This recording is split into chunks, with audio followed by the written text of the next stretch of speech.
Friends, hello. I'm delighted to be here. I'm very honored that I'm invited to come all over from Bavaria to Cleveland and to experience this post-election atmosphere in the USA. Back in Germany, we trembled with these elections. A few months before the election, I thought if I was an American, I could not vote at all. And the closer the election came, I really became fearful of a victory of Hillary Clinton, and then I actually did rejoice when Donald Trump was elected. And what I can see here now, he is not our savior, but there is a new opening which none of us expected. And what I experience here now is that the wind has turned and the wind is blowing into our sails now, which we haven't experienced for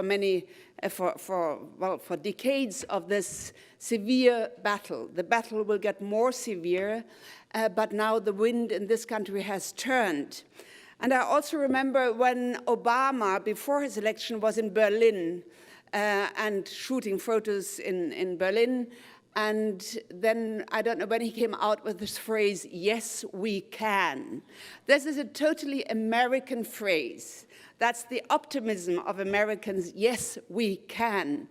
And now this has turned. Now we say, yes, we can, but we say something else with it, with the help of God.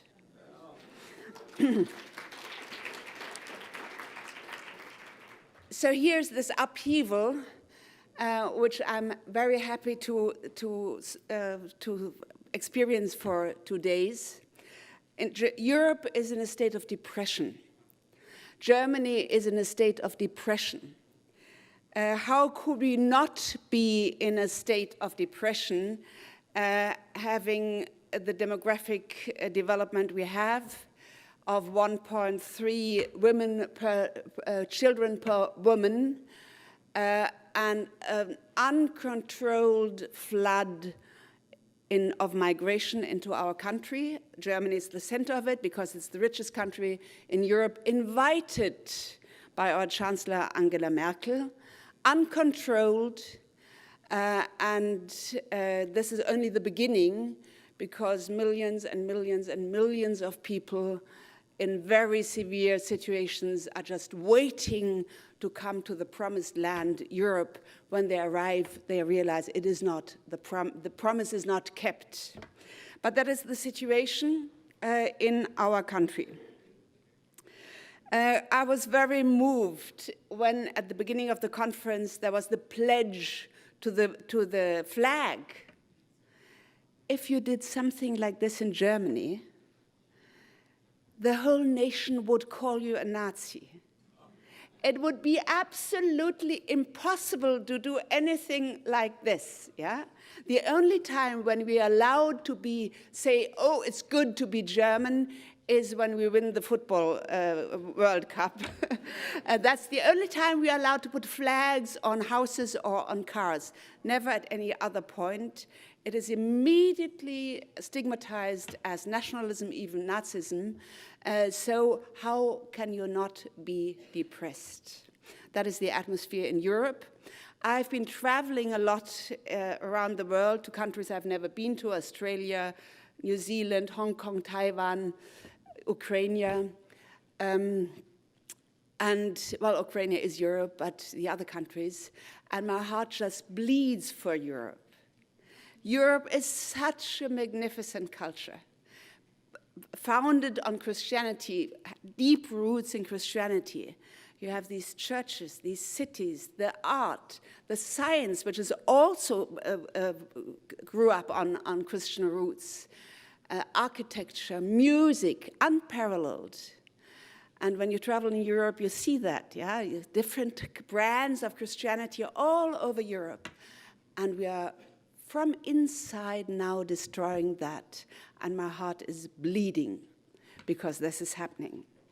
But being a Christian, we know that God is in command, we have to practice our faith to actually be carried by that belief, that it actually carries us through, that we do know God is in command of what is happening in our time.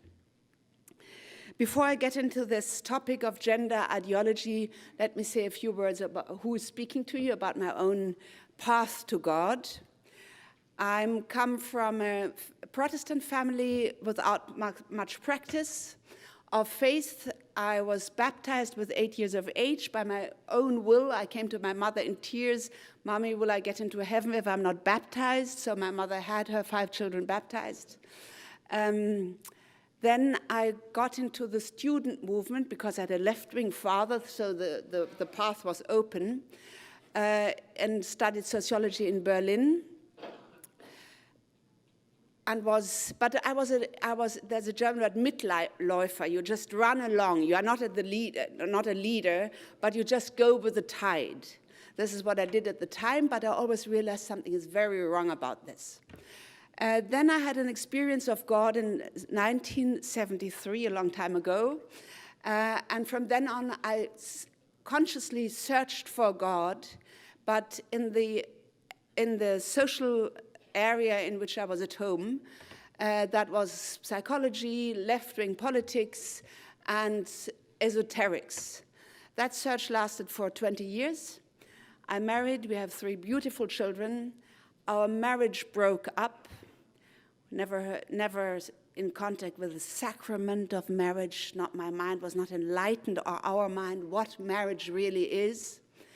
And at that moment of greatest despair in my life, a young woman came to my door, rang the bell, had heard that this family is breaking up, brought me a novena with the great promises of Jesus Christ, greater than we can grasp, and said, "Pray." In my despair, I did pray in front of a Buddha statue and lots of other things I had collected during these 20 years.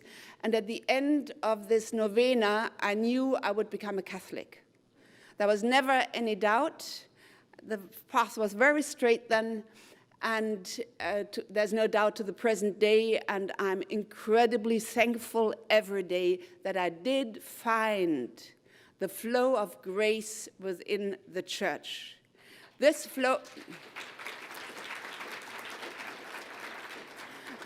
of grace cannot be stopped. It is always there.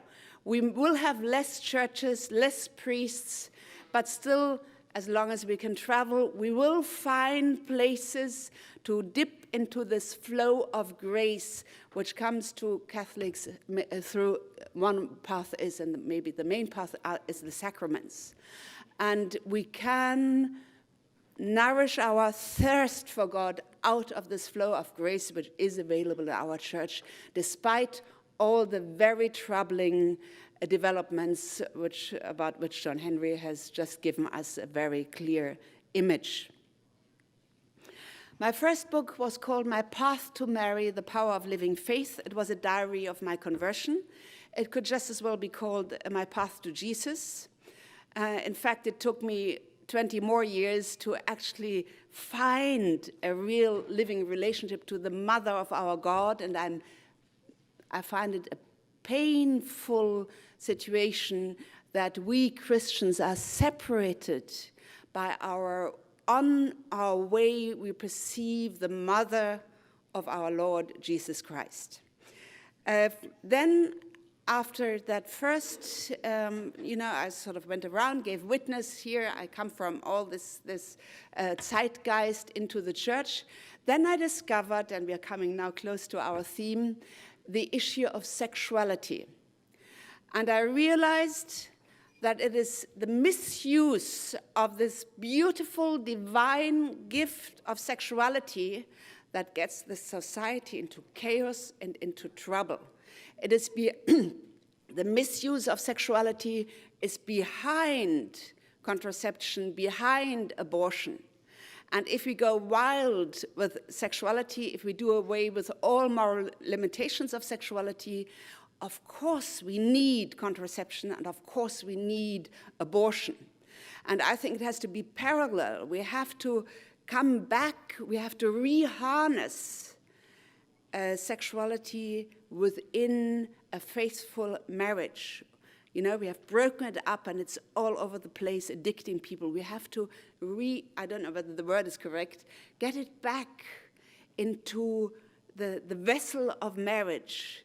This has to go parallel with this beautiful, wonderful, important fight and battle for the sacredness of life, from conception to the very natural end.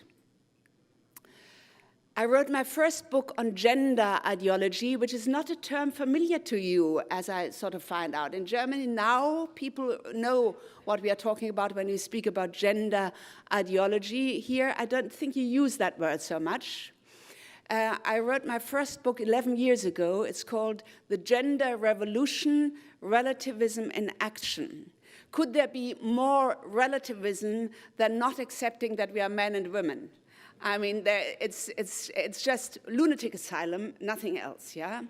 And I started writing and talking about this 11 years ago, and people, there's a German expression that says, you hear the grass growing, yeah?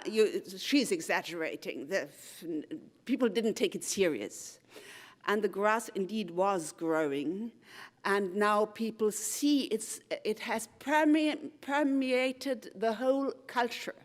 We have 200 professors, I think 99% are women, who teach gender studies at the universities. That is, they indoctrinate the next academic generation with this mad theory that we can choose our sex, that we can change our sex at will, which immediately means we can live out our sexual drive in any way we want. The drive of sexuality, which is laid by our Creator into our physical, into our existence, into what we are, into our being, the aim of it is procreation. That is the creation of a new human being. If that drive is severed from its meaning, it becomes destructive and tends to enslave the human being and turn into an addiction. This is what we see, this is what is happening. We have this global plague of pornography, which is usually connected with addiction. Yeah, so the basic reason is, well, before that is we have fallen away from God. We do not accept the conditions of our human being. And we say we don't want to have anything to do with the aim of sexuality, that is procreation. We cut it from procreation. Then it all goes wrong. And we are in the middle of this. Sexuality is the creative force in a human being. Through the sexual act, a new human being is being created.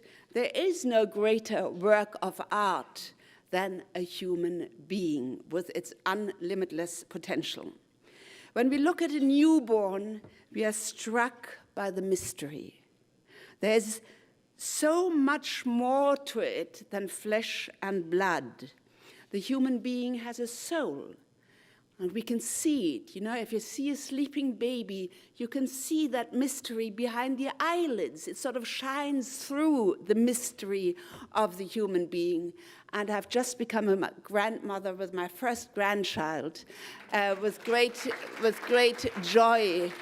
And there you have this tiny creature, this mystery in your hands, and you can feel there's more to it than flesh and bones.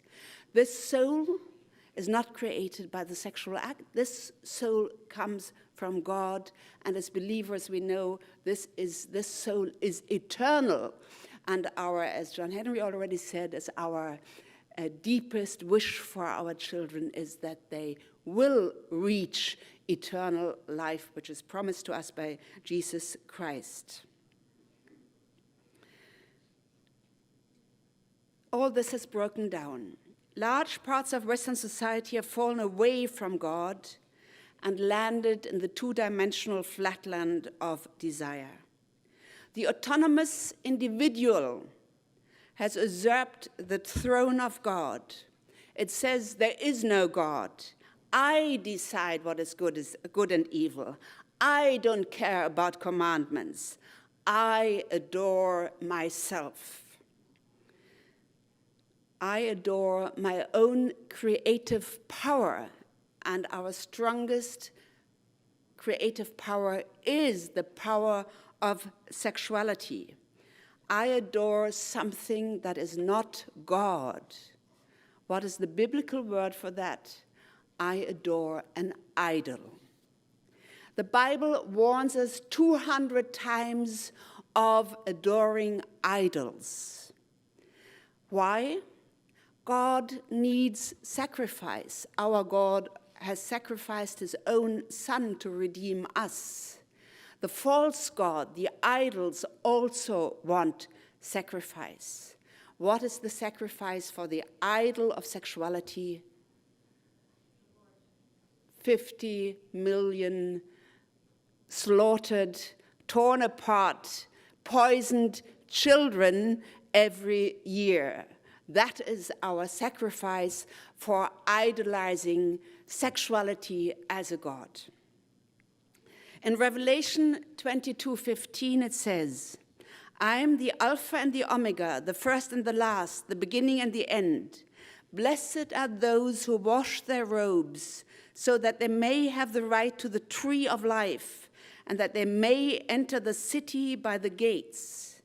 Outside are the dogs and sorcerers, and the sexually immoral, and murderers and idolaters, and everyone who loves and practices falsehood.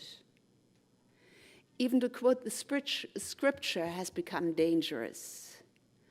If you read a quote like this, it may happen, has happened in countries, that you are accused of hate speech and even taken to court.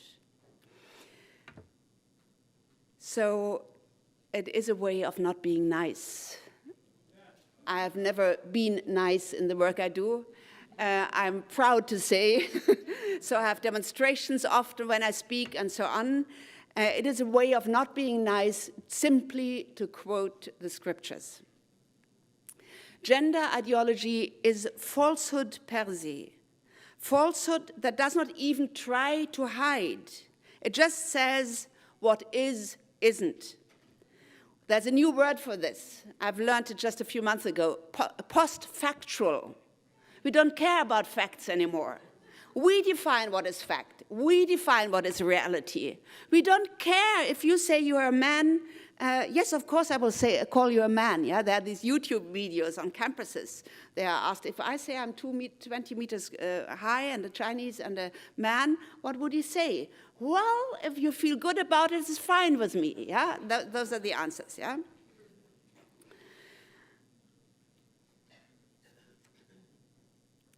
If we deny the existence of God, everything loses its meaning. Our life loses its meaning, our bodies lose their meaning. The meaning of the body of man and woman is so obvious, nobody can deny it. The body calls us into fatherhood and motherhood. If that meaning is denied, the person has to fabricate its own identity, just invent it. And since there's nothing else than this invented identity of people, they become very, very aggressive defending this invented identity. If that identity was destroyed or shown that it's just a lie and false, there would be nothing left for the individual.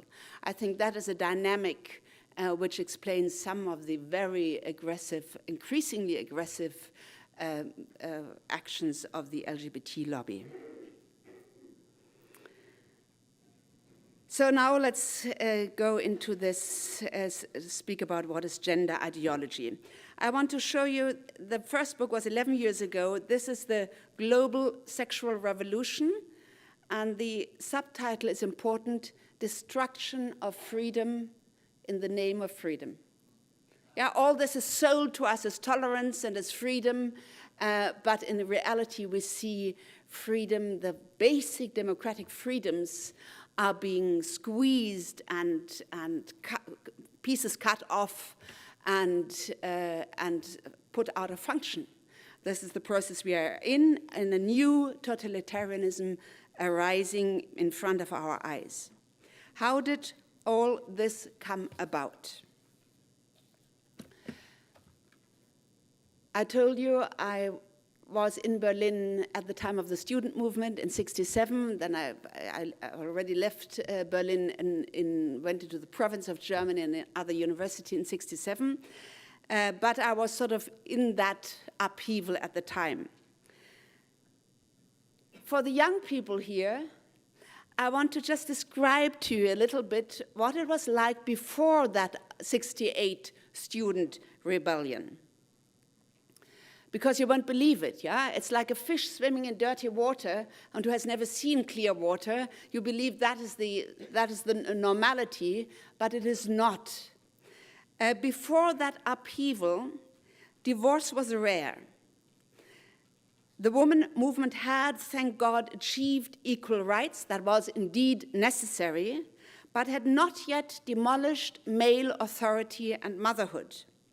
Father and mother were still clearly defined, and marriage and family were anchored in society, religion, education, protected by social sanctions and by laws. The state had no strategies to change these roles by political action. Education was considered to be a way of teaching the child the treasures and skills of our culture and virtues, believe it or not. When have you heard the word virtue last in any meaningful way? Yeah? It was clear. A child has to be educated to be able to exercise virtue, and we ourselves also. Of course, the children had to be shielded from sexuality to protect their innocence and to protect their very childhood. Childhood and family needs an unsexualized space. And that was all that was normal until the student rebellion broke out. At the end of the 60s, this rebellion swept over from California. It was already going on in California, Berkeley University, and came over to Europe. There are also other transfers between our continents. The Institute for Social Research, the left-wing institute of the Frankfurt School, some may know about that, they had emigrated, Adorno, Horkheimer, to the United States and actually laid here the foundation for the sexualization of children and youth. So there, it goes both ways. Evil goes in both ways. Good things also. There were three impulses for that student rebellion. They are all intimately connected and go together. The first was communist ideologization, which is amazing. Because at the time, a wall cut through the middle of Berlin, which nobody really liked. 68, the Soviet tanks rolled into Prague and extinguished the democratic revolution, which was rising up there. Strangely, and I still don't have really the explanation for this, how could the minds of this student generation suddenly be inspired and grasp communism, communist ideology? It had proven, the gulags were there.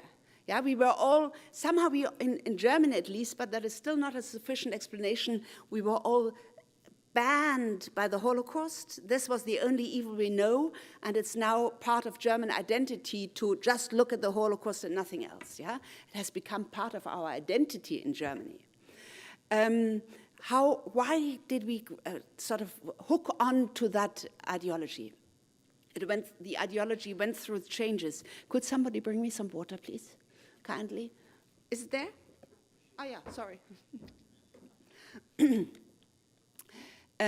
Marxist theory says the world will be delivered into everlasting happiness by freeing the proletariat, the proletarians. That did not work. It was obvious it did not work. The Berlin people said, go to the other side of the town, so it was over with the proletariat because of the wealth which was produced by capitalism.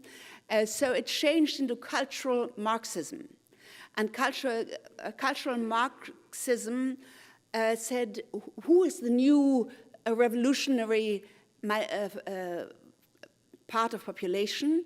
And they discovered the minorities. Of course, all women are part of the minorities.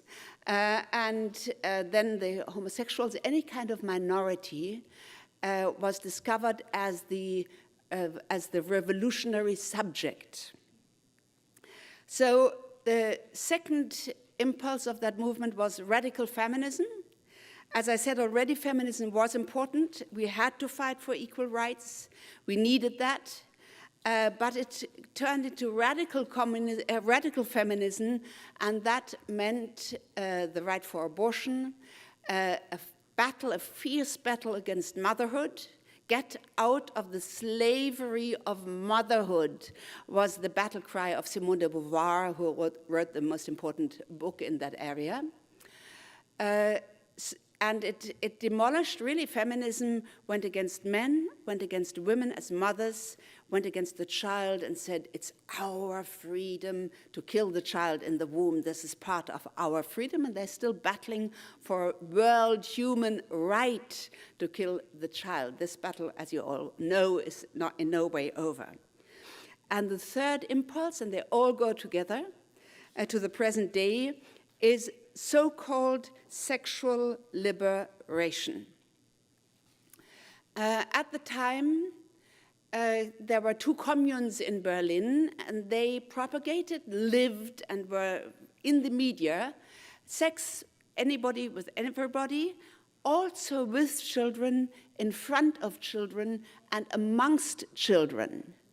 Pedophilia, the Green Party in Germany proposed legislation into the 90s to legalize pedophilia. Yeah, the scandal is now in the open, and they are all saying, yes, we will all clear that was a mistake.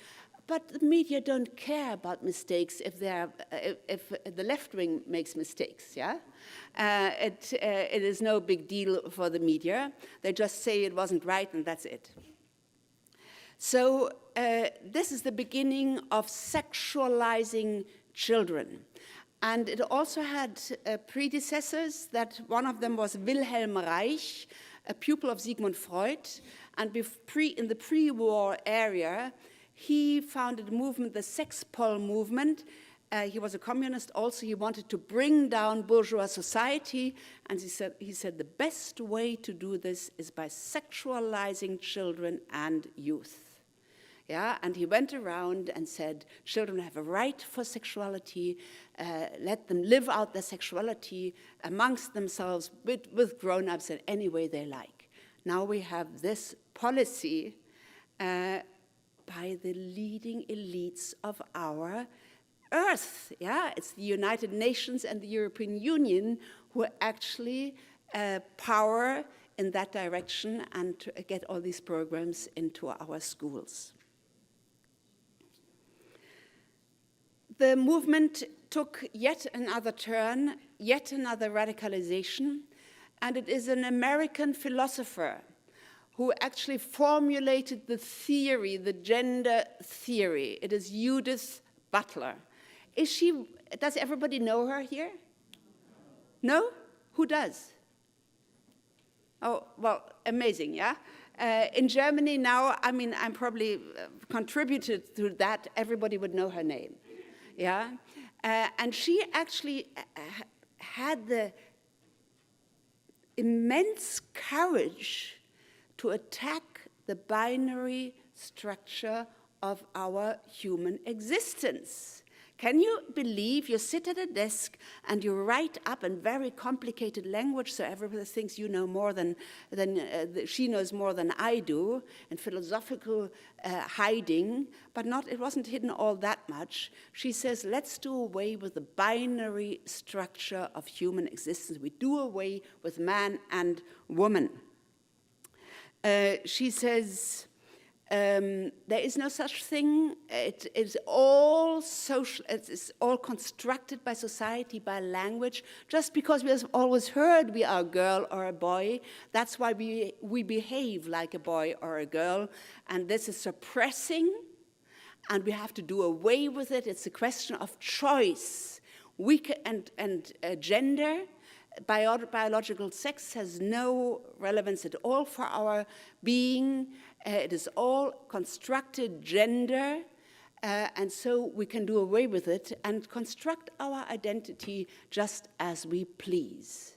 She published her book in 1990. The title is Subversion of Identity. Yeah, it's in the title. Gender Trouble, Feminism, Gender Trouble, Subversion of Identity. So this is what she set out. So her ideas were first. There are always ideas first. Somebody sits somewhere and thinks up some theory, and before you know, this is entering society and really changing what society is. She gets the biggest awards you can imagine. She teaches philosophy at the Columbia University, at the California University, at the Swiss University. She is a member of the Rockefeller Foundation, of the Guggenheim Foundation. She receives the highest awards for her work. An honorary doctorate in the University of Fribourg in Switzerland. I was at an award in Frankfurt where she received the Theodor W. Adorno Prize with 50,000 euros, and so on. So she is carried on the hands of the elites of this earth. And the question which we have to put is, why is she useful to them? That is the important question. Why is the LGBT lobby useful to the elites of this world who have the power and the money? That is the important question which we have to keep. Even if we don't have the answer, this question we have to keep up in our mind. Why? Because the 2% of the population who have same-sex inclinations could never exert the power if the powerful were not behind them, much less the promille fraction of people with gender dysphoria, but this is now becoming very fashionable. So it's socialist equality, feminist liberation, and sexual liberation. These three impulses of the student rebellion became the global strategy of a network of global players. The student generation of that time realized they couldn't bring down the bourgeois society in one go. So they were clever, they were academics, and they woke up much, much earlier than we did. Yeah? And they said, and had the slogan, the march through the institutions. We cannot do it on the streets, so we start the march through the institutions to the top where we get to the power. Yeah? That was the strategy. That was the slogan, then already expressed. And they actually did get to the top of the power structures of our society in all areas. Entertainment, industry, university, academics, education, schools, law, the whole judiciary system, and of course politics. Yeah? They got into the power positions in the United Nations and the European Union and built up a network of governance by which they are able, with a very sophisticated process, to change the structures and the minds of people in our time. They are supported by the entertainment industry. As you know, it's all started with getting us used to images of homosexual sex. Yeah? And this is going on, and now you hardly see a film without it. And they were supported by, and are supported by, the big global corporations. They are all of them are behind it. Google, Apple, Microsoft, Facebook, the billionaire foundations of Rockefeller, Bill Gates, George Soros. You probably know that the email account of George Soros has been leaked, so we could see 2,000 emails which his foundation sends out. And now we don't have to speak anymore about conspiracy theory because it's all out in the open. He gives his money, yeah, to all the to the LGBT movement, to the same-sex marriage battle, for the abortion, making abortion a human right, for the climate change issue, and I suppose he also I think it was proved that he financed all these demonstrations after the Trump election, yeah? So it's out in the open, yeah? When we say things like this, you immediately get the reproach conspiracy theory, and as soon as this is conspiracy theory, you have to shut up, otherwise, you know, you have nothing more to say. But we are beyond that because it's just out in the open. The concrete battlefronts of gender ideology, of the gender revolution, are same-sex marriage, acceptance of transgenderism, and the indoctrination and sexualization of children by force of state. All people here agree that a marriage is what it has ever been in all countries, in all times of history, the union of a man and a woman with the aim to give life to children. It has never been anything else.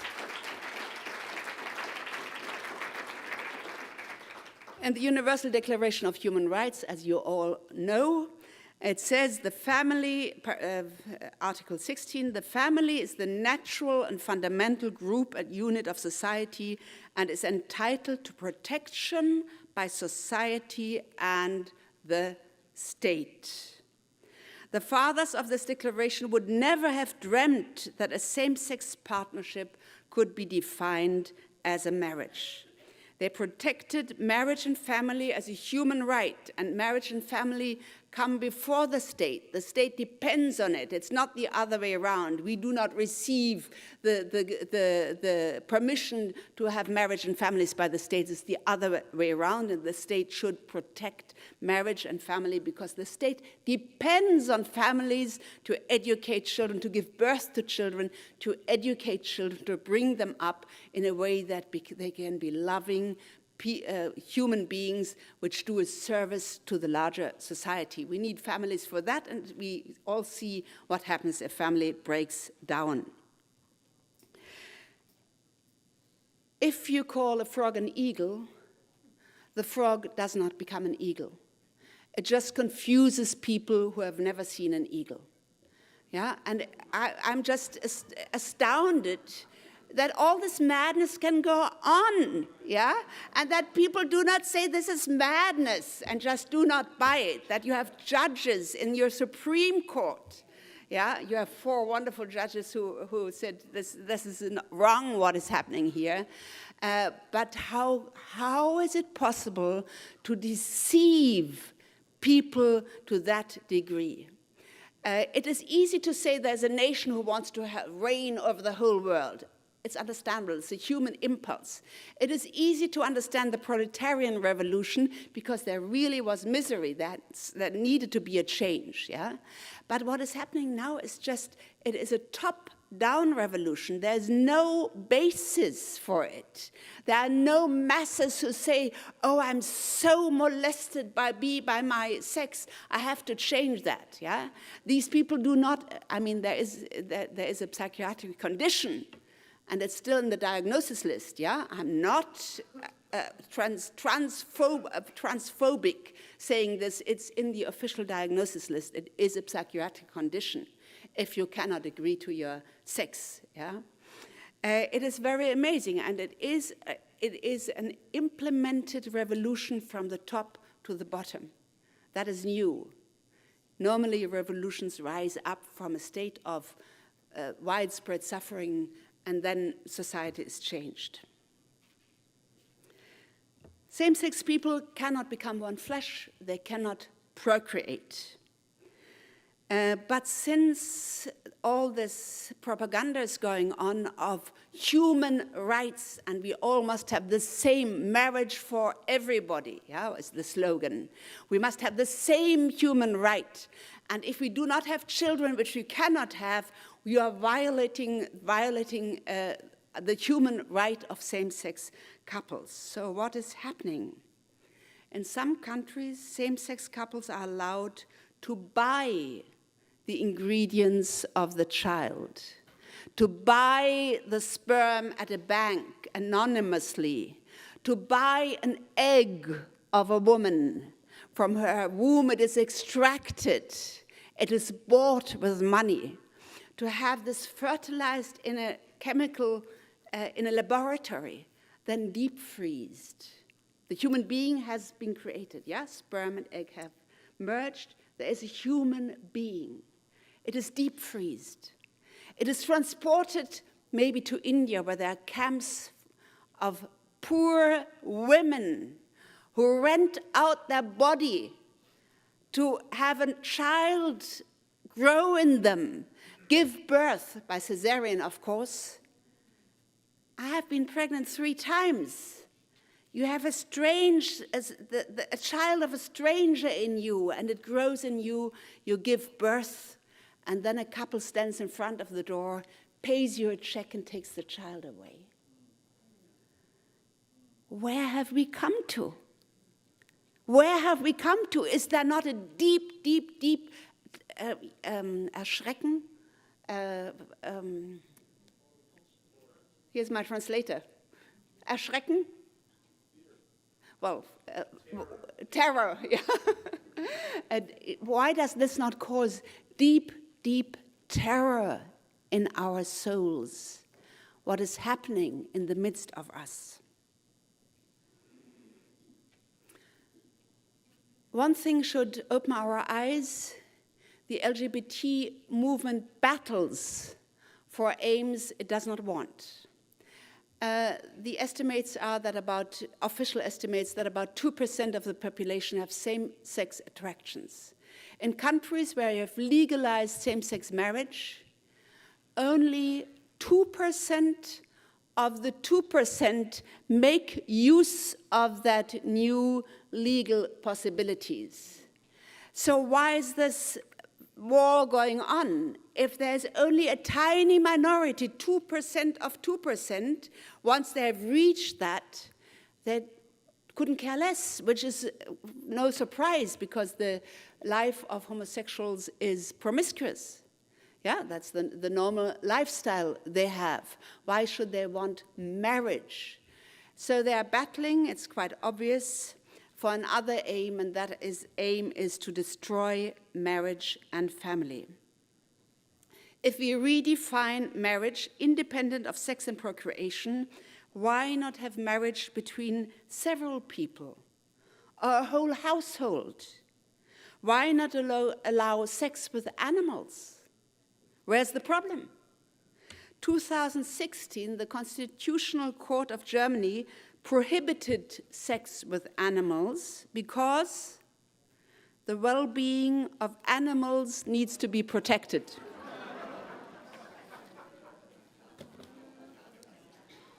It could be Robert saying things like this, yeah? But I'm sorry, it is reality. So let's come to the second point, transgender. From the very beginning of this war, 20 years ago, it was always in the official documents, the letters LGBT. But we were occupied with the homosexual battle. Yeah? We were sort of focused. It's all about the rights, the human rights of people with same-sex attraction. As soon as the Supreme Court of the United States had decided that had pressed the same-sex marriage on your beautiful country, so that despite all the referendums which have been going on in different states against it, on the next day, President Obama proclaimed the important message to the world that now the White House has a transgender lavatory. Yeah? Right on the next day, so important that we have a unisex toilet in the White House. Yeah? But these people are not stupid. They know what they are doing, and their strategies are long-term strategies. Then came this bathroom battle. I mean, can you believe it, that the president of this nation, the United States of America, forces the schools to allow transgender people to use a boy who says a girl can go into a boy can, well, you know, one gets confused, yeah.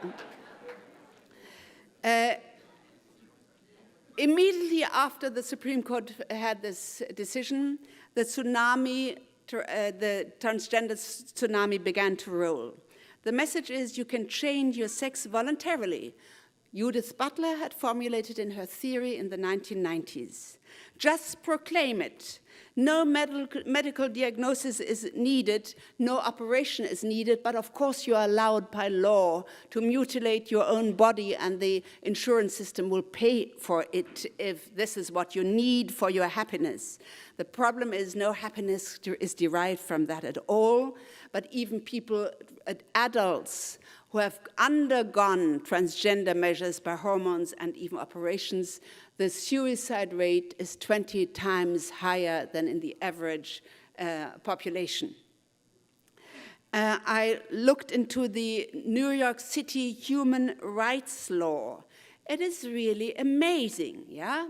It says a businessman has to call the person by the pronoun the person chooses, and if he doesn't do that, and he now has to ask not only the transgender people, but everybody, what pronoun would you like to be called with, he or she, yeah? And if we do not do that, you are discriminating, and you can be taken to court, and the fines are up to $200,000, yeah? You cannot prescribe clothing during work just for one sex. Either everybody has high heels or nobody has high heels. Either everybody has a ponytail or nobody has a ponytail. That is written into the law of human rights law of New York City. Again, it is something for Robert to dwell on, but but the sad thing is this is reality. Norway has just passed a law that you can choose your sex at the age of 16. Homosexual hormonal sex change measures like puberty-blocking hormones have most serious health risks. They inhibit growth and lead to permanent sterility. So we have all these gender dysphoric children, yeah? Who sort of pick it up. They may have all sorts of troubles, and children pick up. They know what's sort of juicy in the air, yeah? They pick up this transgender issue and say, the girl says, I would like to be a boy, or the other way around. And the parents manipulated, their consciousness is manipulated. They say the best thing for the child is to go along with it. And then a child before puberty, where you cannot make very valid decisions for all your life. It takes a little longer to be able to do that. And for instance, say in a marriage, yes, for the whole of life. So children before puberty are exposed to hormonal treatment, which delays puberty. And then they get hormones from the other sex, which leads to permanent sterility. They are kind of pushed into this transgender lifestyle, despite the fact that the suicide rate is 20% higher. What are we doing? Where have we come to? Sexual education, the third point. A revolutionary movement that wants to create a new man must remold the children. Every revolution stretches out its hands for the children to separate them from their parents and mold them according to their revolutionary ideals. This is done through obligatory sex education in schools.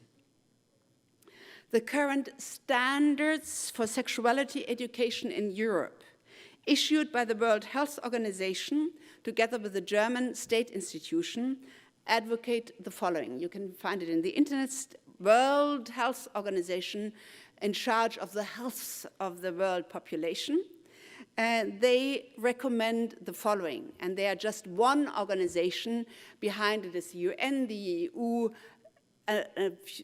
many, many, many other organizations, of course, International Planned Parenthood, who try to convince us that children have a right for sexuality, that it is good to incite them to propose to them sexual activity from babyhood onwards.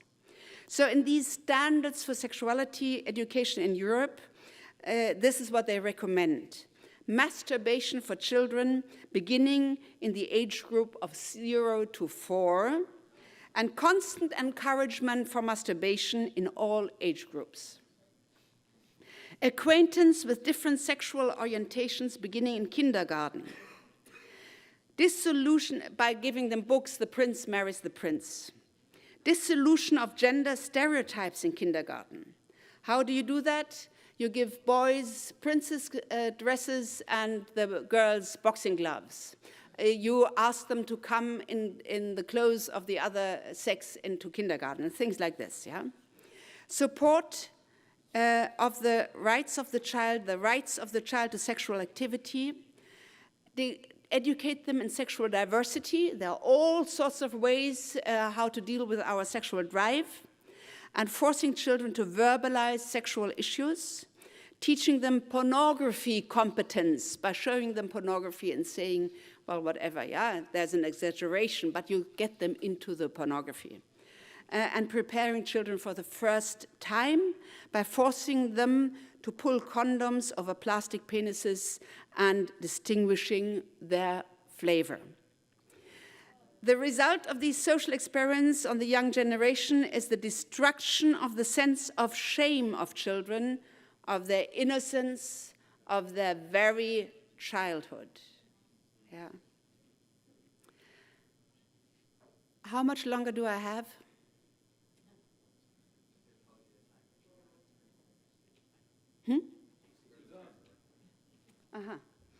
Okay. Let me sum up the flaws of gender theory. It is false, unscientific, full of contradictions, and denies reality. Gender theory is a direct attack on the creator and the order of creation. It puts the autonomous individual on the throne of God. The ecological movement demands the respect of nature. Man is part of nature and can only survive if he respects his own nature. Gender theory denies the difference between man and woman. We have heard this here yesterday before. Every single cell of a woman is female. Every single cell of a man is male. Should this not have any relevance for our existence as a human being? To deny reality is a denial of reason and truth. We are in the post-factual epoch now. The commitment to reason and truth is at the heart of Western science. This is what made Western science great. Humanity is falling back into a pre-scientific era. Heterosexuality is the condition of human existence, of marriage and family. Homosexuality is not. The state should act in service of the common good and not in service of the privileges of minorities. If gender identity is a matter of choice and feeling, there should be every kind of support for people who want to change from homosexuality to heterosexuality. Yet, research and therapeutic help is suppressed, and ex-gays are persecuted by the LGBT lobby. To sum it up, Gender theory is not a science, but an ideology to change the human being and society according to the interests of the powerful. An ideology that denies reality and the truth of man can only become totalitarian.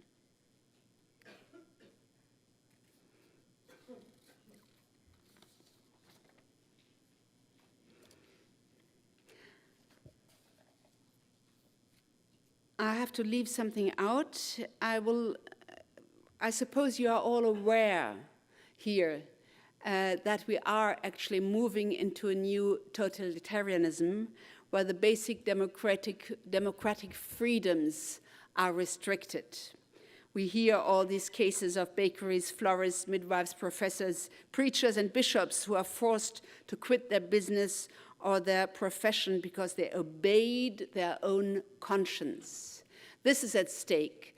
Do we still have religious freedom? The battle is going on in your country, in some of the states of the United States. Can we still obey our conscience, or do we have to obey the new rules of the state?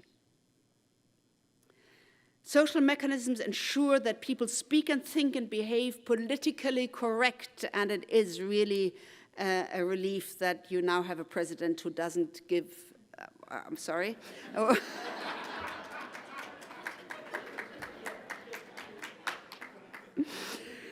Social ostracism, name-calling and stigmatizing instead of rational debate, exclusion from public discourse, denial of employment and career, job dismissal, media campaigns, disruption of events, physical violence.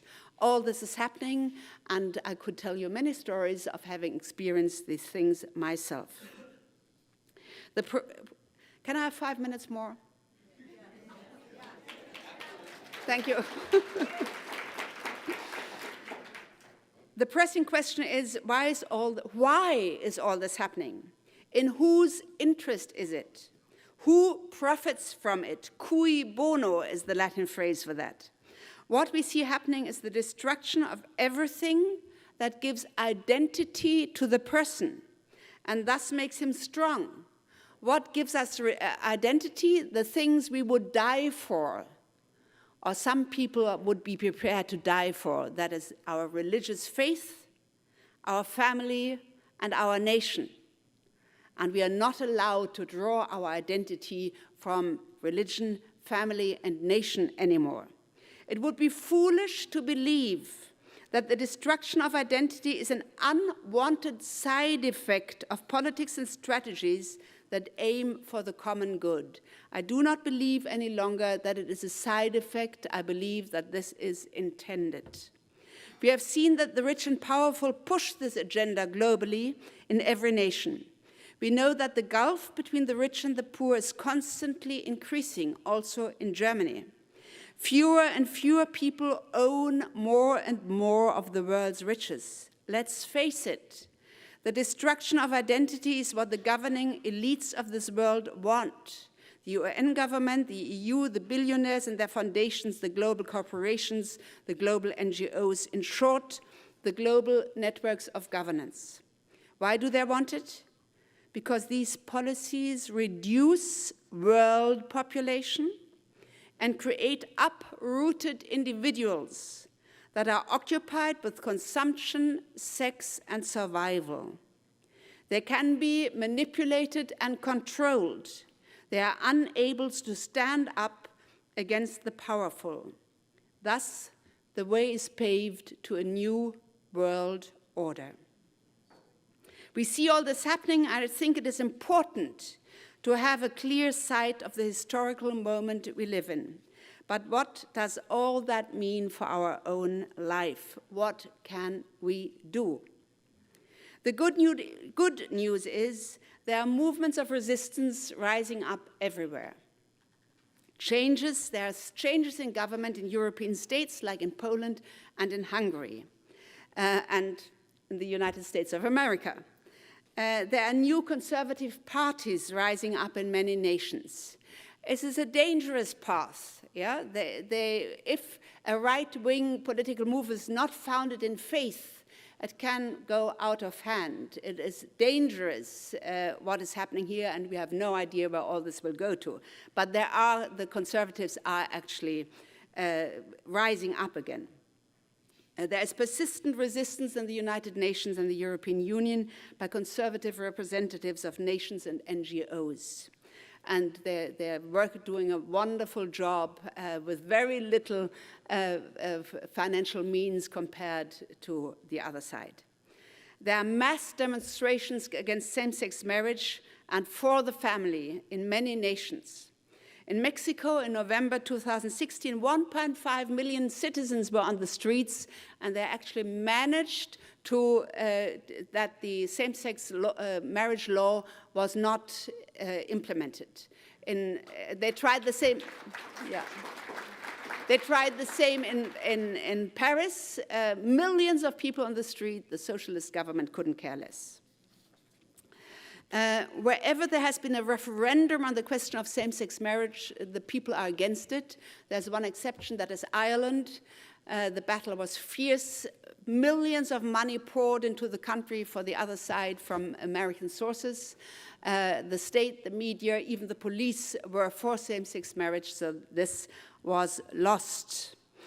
There are battles to define marriage as the union of a man and a woman in the constitutions, especially in Eastern Europe, which through the Iron Curtain had been in a way protected from the sexual revolution of 68.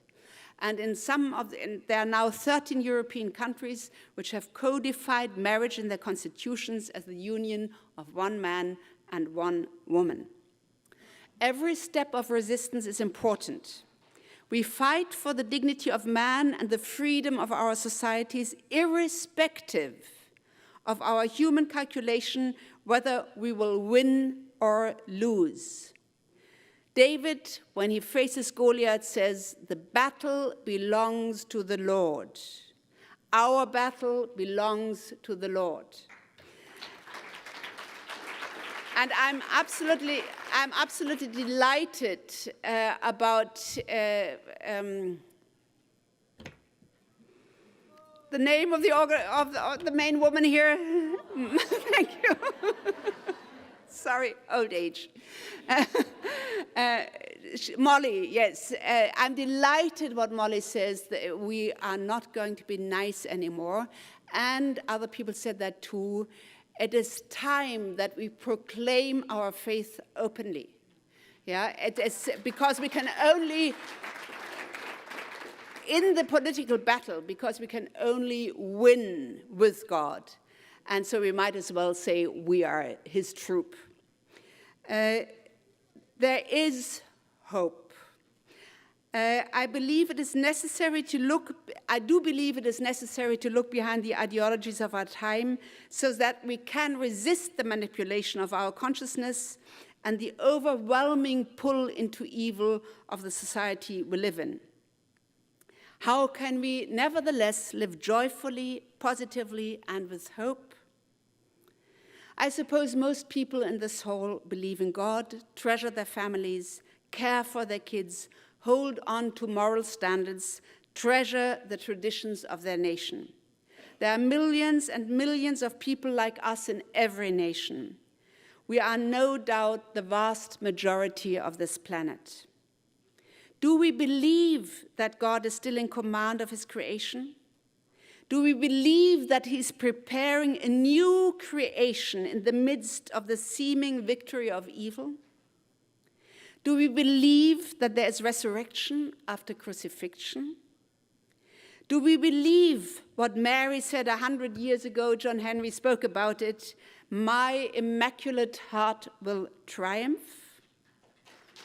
Do we believe in the second coming of Christ? If so, if we really believe that, we do have hope. Our hope is invincible and cannot be destroyed. Nothing can overcome it. We know that the end of the story of humanity will be good.